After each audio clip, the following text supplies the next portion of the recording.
Hey everyone, in this video we're going to learn about OpenAlgo grouping and filtering mechanism in the position book. So let's go and understand how this could help an active trader.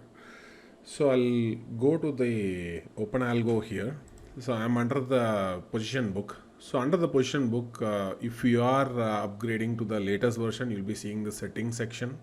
So where under the settings section, you will be finding various grouping mechanism. So I can group it based on underlying. So you can see like the grouping is based on like now equity delivery and or equity intraday or crude oil and gold and related to Nifty, it is sent separately.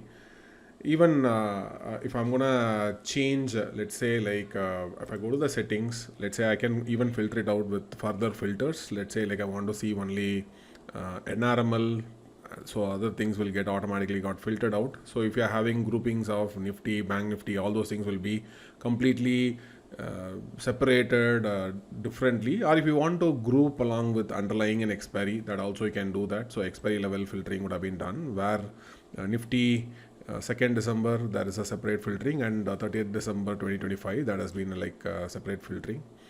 And if you want to see whether the filter is active or not, you can see like what active filters are active over here. And if you want to clear all the filters, you can just click on clear filter, that will go away. Along with that, we also have an total PNL section now, and we also have a combined PNL section. Let's say if I'm gonna go for an underlying and expiry, so we have a combined filtering across the each and every block of expiry. Blocks are based on if you want to see the PNL blocks per underlying, you can see that as well.